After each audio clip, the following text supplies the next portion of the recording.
Hello, ആദ്യം തന്നെ ഒരു കാര്യം പറയട്ടെ. ഈയിടെയായിട്ട് കുറെ പേരെന്നോട് പറയുന്നുണ്ട് ശബ്ദത്തിലെ ആ ഗാംഭീര്യതയും പിന്നെ മുഖത്തെ ആ ക്രൂരമായിട്ടുള്ള എക്സ്പ്രഷൻസും ഒന്ന് മാറ്റിപ്പിടിക്കാൻ. എന്ത് ചെയ്യാനാ, ജന്മനാ കൂടപ്പുറപ്പായിട്ട് കിട്ടിയതൊക്കെ പെട്ടെന്ന് നമുക്ക് മാറ്റിപ്പിടിക്കാൻ പറ്റില്ലല്ലോ. മനഃപൂർവ്വമല്ല കേട്ടോ, അതെങ്ങനെയൊക്കെയോ എന്റെ മുഖത്ത് വന്നു പോകുന്നതാണ്. അതുമല്ല, കേക്കിലേക്ക് നോക്കി ഏത് നേരവും ചിരിച്ചുകൊണ്ട് തിന്നാൽ നാട്ടുകാരോർക്കില്ലേ എനിക്ക് അരപ്പിരി ലൂസാണെന്ന്. അതുകൊണ്ടാണ് ഇടയ്ക്കിടയ്ക്ക് മാത്രം ഈ കേക്കിലേക്ക് നോക്കി ഒന്ന് പുഞ്ചിരിക്കുന്നത്. ക്യാമറയുടെ മുമ്പിൽ നിന്നാണ് കേക്ക് ചെയ്യുന്നതെന്ന് ഓർക്കുമ്പോൾ തന്നെ മൊത്തം കോൺസെൻട്രേഷനും അങ്ങോട്ടേക്ക് പോകും. അപ്പൊ പിന്നെ പോസിങ്ങും മുഖത്തെ എക്സ്പ്രഷൻസും ഒക്കെ നോക്കിക്കൊണ്ടിരുന്നാൽ ബാക്കി കാര്യം പറയേണ്ടതില്ലല്ലോ. നാച്ചുറൽ ആക്കാൻ നോക്കും തോറും ആർട്ടിഫിഷ്യൽ ആകുന്നുണ്ടോ എന്നൊരു സംശയം.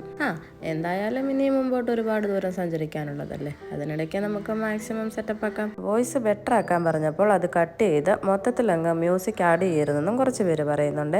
എന്നും വോയിസ് പറഞ്ഞ് പുതിയതായിട്ടൊന്നും പറയാൻ കിട്ടുന്നില്ലാത്തത് കൊണ്ടാണ് മ്യൂസിക് ആഡ് ചെയ്യുന്നത്. ഇൻഷാ അല്ലാഹ് മുമ്പോട്ടുള്ള വീഡിയോസിലൊക്കെ നമുക്ക് ബെറ്റർ ആക്കാം. Anyway, thank you for watching.